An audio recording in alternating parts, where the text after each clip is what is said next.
Good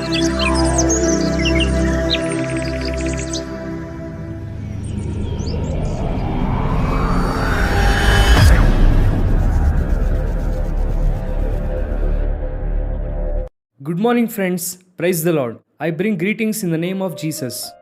ಯೇಸು ಕ್ರಿಸ್ತನ ಅತ್ಯುನ್ನತವಾದ ನಾಮದಲ್ಲಿ ನಿಮ್ಮೆಲ್ಲರಿಗೂ ಶುಭವನ್ನು ತಿಳಿಸುತ್ತೇನೆ. ಎಲ್ಲರೂ ಚೆನ್ನಾಗಿದ್ದೀರಾ? ನಿಮ್ಮ ಕುಟುಂಬ ಕ್ಷೇಮವಾಗಿದೆಯಾ? ಸುರಕ್ಷಿತವಾಗಿದೆಯಾ? ಕಳೆದ ರಾತ್ರಿ ದೇವರು ನಮಗೆ ಒಳ್ಳೆಯ ವಿಶ್ರಾಂತಿಯನ್ನು ಅನುಗ್ರಹಿಸಿ ಮತ್ತೊಂದು ದಿನವನ್ನು ನಾವು ದೇವರನ್ನು ಸ್ತುತಿಸುವಂತೆ, ಆತನನ್ನು ಘನಪಡಿಸುವಂತೆ ದೇವರು ನೆನಪಿಸಿಕೊಂಡಿದ್ದಾರೆ. ನಾವು ಮಣ್ಣಾಗಿದ್ದೆ ಎಂಬುದಾಗಿ ದೇವರು ನೆನಪಿಸಿಕೊಂಡಿದ್ದಾರೆ ಎಂಬುದಾಗಿ ವಾಕ್ಯದಲ್ಲಿ ಬರೆಯಲ್ಪಟ್ಟಿದೆ. ಆತನ ಉಪಕಾರಗಳನ್ನು ನಾವು ಯಾವುದನ್ನು ಕೂಡ ಮರೆಯದೇ ಇರುವುದನ್ನು ಕಲಿತುಕೊಳ್ಳುವಾಗ ದೇವರು ಇನ್ನೂ ಕೂಡ ಉನ್ನತವಾದ ಕಾರ್ಯಗಳನ್ನು ಮಾಡುತ್ತಾರೆ. ಪ್ರತಿದಿನ ಒಂದು ವಾಗ್ದಾನ ಸಂದೇಶವನ್ನು ಕೇಳುವುದರ ಮೂಲಕ ಆಧ್ಯಾತ್ಮಿಕವಾದ ಆಶೀರ್ವಾದವನ್ನು ಹೊಂದುತ್ತಾ ಇದ್ದೇವೆ. ನಿಮ್ಮಲ್ಲಿ ಅನೇಕರು ಒಳ್ಳೆಯ ಸಾಕ್ಷಿಗಳನ್ನು ಕೊಡುತ್ತಾ ಇದ್ದೀರಾ. ಈ ವಾಗ್ದಾನ ಸಂದೇಶ ನಿಮಗೆ ಯಾವ ರೀತಿ ಪ್ರಯೋಜನವಾಗಿದೆ ಎಂದು ಇದೆಲ್ಲದಕ್ಕಾಗಿ ದೇವರಿಗೆ ಸ್ತೋತ್ರ ಹೇಳುತ್ತೇನೆ. ದೇವರ ಸಂದೇಶವನ್ನು ಈ ದಿನವೂ ಕೂಡ ನಾವು ಕೇಳೋಣ. ಸತ್ಯವೇದವನ್ನು ತೆಗೆದು ಯೆಶಾಯ 25ನೇ ಅಧ್ಯಾಯ 1ನೇ ವಾಕ್ಯವನ್ನು ಓದೋಣ. The book of Isaiah chapter 25 and verse 1. ಆ ವಾಕ್ಯವನ್ನು ಓದುತ್ತೇನೆ, ಗಮನಿಸಿರಿ. ಯೆಹೋವನೇ, ನೀನೇ ನನ್ನ ದೇವರು, ನೀನು ಸತ್ಯ ಪ್ರಾಮಾಣಿಕತೆಗಳನ್ನು ಅನುಸರಿಸಿ ಆದಿ ಸಂಕಲ್ಪಗಳನ್ನು ನೆರವೇರಿಸುತ್ತಾ ಅದ್ಭುತಗಳನ್ನು ನಡೆಸಿದ ಕಾರಣ ನಿನ್ನನ್ನು ಕೊಂಡಾಡುವೆನು, ನಿನ್ನ ನಾಮವನ್ನು ಮಹಿಮೆಗೊಳಿಸುವೆನು. ದೇವರಿಗೆ ಸ್ತೋತ್ರ ಹೇಳೋಣ. ಹಲ್ಲೆಲೂಯಾ. ನಿನ್ನ ಆಲೋಚನೆಗಳು ನೀನು ನೆರವೇರಿಸಿದ್ದೀಯಾ. ಆಲೋಚನೆ ಎನ್ನುವಂಥ ಕಡೆ ಇಂಗ್ಲಿಷಲ್ಲಿ ಕೌನ್ಸಿಲ್ ಎಂಬುದಾಗಿ ಉಪಯೋಗಿಸಿದ್ದಾರೆ. ಕರ್ತನೇ, ನಾನು ನಿನ್ನನ್ನು ಸ್ತುತಿಸುತ್ತಾ ಇದ್ದೇನೆ, ನೀನೇ ನನ್ನ ದೇವರು, ನಿನ್ನನ್ನು ಘನಪಡಿಸುತ್ತಾ ಇದ್ದೇನೆ. ಕಾರಣ ಏನು? ದೇವರನ್ನು ಸ್ತುತಿಸುವುದಕ್ಕೆ ನಮ್ಮಲ್ಲಿರುವಂತಹ ಕಾರಣ ಏನು? ಅನೇಕರು ಹೇಳುತ್ತಾರೆ, ವೆಸ್ಲಿ ಅವರೇ, ನಿಮಗೆ ಅನೇಕ ಕಾರಣಗಳಿರಬಹುದು ರೀ ದೇವರನ್ನು ಆರಾಧಿಸುವುದಕ್ಕೆ, ಆತನನ್ನು ಸ್ತುತಿಸುವುದಕ್ಕೆ. ನಮಗೇನಿದೆ ರೀ, ಯಾವಾಗಲೂ ಕೂಡ ಕಷ್ಟ, ಕಣ್ಣೀರು, ಇಕ್ಕಟ್ಟು, ದುಃಖ, ವೇದನೆ ಈ ರೀತಿಯಾದಂಥವುಗಳಿದೆ ಎಂಬುದಾಗಿ ಕೆಲವರು ದೇವರನ್ನು ಸ್ತುತಿಸುವುದನ್ನು ನಿಲ್ಲಿಸಿದ್ದಾರೆ. ಸ್ತುತಿಯನ್ನು ಯಾವತ್ತೂ ನಿಲ್ಲಿಸಬೇಡ, ದೇವರನ್ನು ಸ್ತುತಿಸುತ್ತಲೇ ಇರು. ಸ್ತುತಿ ನಿನ್ನ ಸ್ಥಿತಿಯನ್ನು ಮಾರ್ಪಡಿಸುತ್ತದೆ. ನಿನ್ನ ದೇವರು ನಂಬಿಗಸ್ತನಾದ ದೇವರು, ಆತನು ಮಹಿಮೆ ಪ್ರಭಾವವನ್ನು ಹೊಂದತಕ್ಕಂತಹ ದೇವರು. ಎಂತಹ ಅದ್ಭುತವನ್ನಾದರೂ ಕೂಡ, ಎಂತಹ ಪರಿಸ್ಥಿತಿಯಲ್ಲಾದರೂ, ಎಂತಹ ಸ್ಥಿತಿಗತಿಯಲ್ಲೂ ಕೂಡ ದೇವರು ಮಾಡುವುದಕ್ಕೆ ಶಕ್ತನಾಗಿದ್ದಾನೆ. ಯಾವತ್ತೂ ಕೂಡ ದೇವರ ಮೇಲೆ ಹೋಪನ್ನು ಬಿಡಬೇಡ, ನಿರೀಕ್ಷೆಯನ್ನು ಬಿಟ್ಟು ಬಿಡಬೇಡ. ಕರ್ತನನ್ನು ಆರಾಧಿಸಿರಿ, ಸ್ತುತಿಸಿರಿ. ಇಲ್ಲಿ ಭಕ್ತನು ಹೇಳುತ್ತಾ ಇರುವಂತಹ ಮಾತು ಏನೆಂದರೆ, ಸತ್ಯ ಪ್ರಾಮಾಣಿಕತೆಗಳನ್ನು ಅನುಸರಿಸಿ ಆದಿ ಸಂಕಲ್ಪಗಳನ್ನು ನೀವು ನೆರವೇರಿಸುತ್ತಾ ಇದ್ದೀರಾ.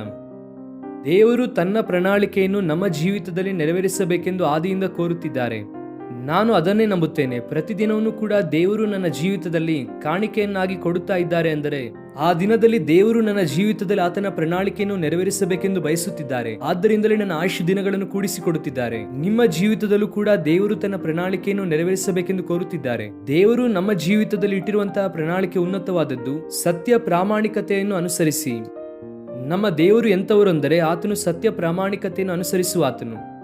ಆತನು ಸುಳ್ಳು ಆಡಬೇಕೆಂದುಕೊಂಡರೂ ಆಡುವುದಕ್ಕೆ ಆಗಲ್ಲ, ಯಾಕಂದ್ರೆ ಆತನು ಸತ್ಯವಂತನಾಗಿದ್ದಾನೆ.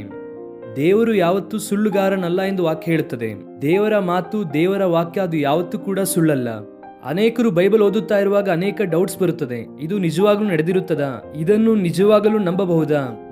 ಲೋಕ ಸಂಬಂಧವಾದ ವಿಷಯಗಳಲ್ಲಿ ಸಂದೇಹ ಬರಲ್ಲ, ಎಲ್ಲವನ್ನೂ ನಂಬುತ್ತಾರೆ. ಆದರೆ ಸತ್ಯವೇದಕ್ಕೆ ಬರುವಾಗ ನಮಗೆ ಅನುಮಾನ ಬರುತ್ತದೆ, ಯಾಕಂದ್ರೆ ಸೈತಾನನು ಅಂತಹ ಸಂದೇಹದ ಬೀಜವನ್ನು ನಮ್ಮಲ್ಲಿ ಬಿತ್ತುತ್ತಾನೆ.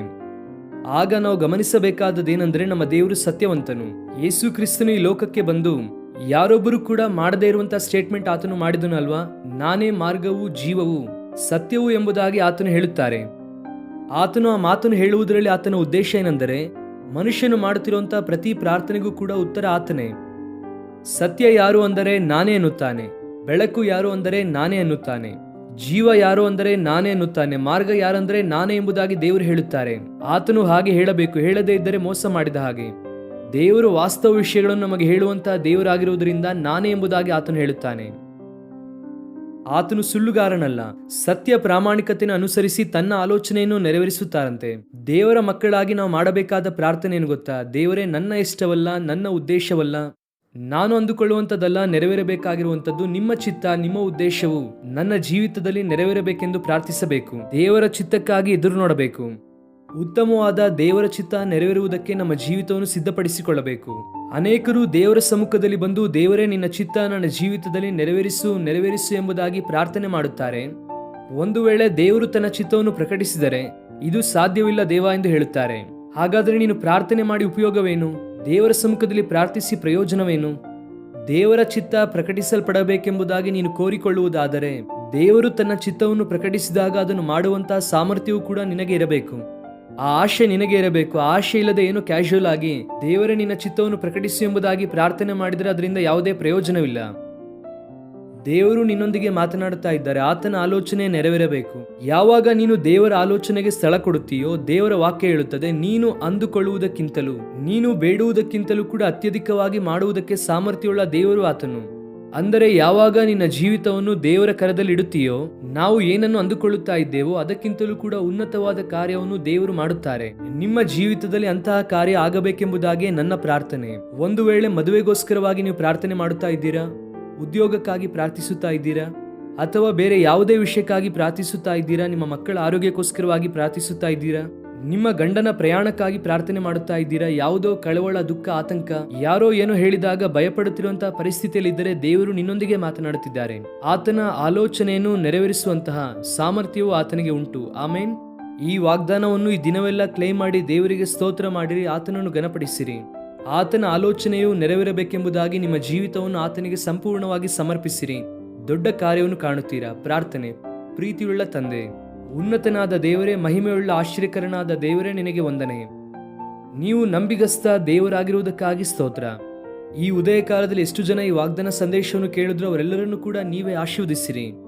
ಯಾರ್ಯಾರು ಯಾವ ಯಾವ ಕಷ್ಟದಲ್ಲಿ, ಯಾವ ಯಾವ ಇಕ್ಕಟ್ಟಿನಲ್ಲಿ, ಯಾವ ಪ್ರತಿಕೂಲ ವಾತಾವರಣದಲ್ಲಿದ್ದಾರೋ ಅವರೆಲ್ಲರನ್ನು ಕೂಡ ನೀವೇ ಮೇಲೆತ್ತಿ ಅದ್ಭುತ ಮಾಡಬೇಕೆಂಬುದಾಗಿ ಪ್ರಾರ್ಥಿಸುತ್ತೇವೆ.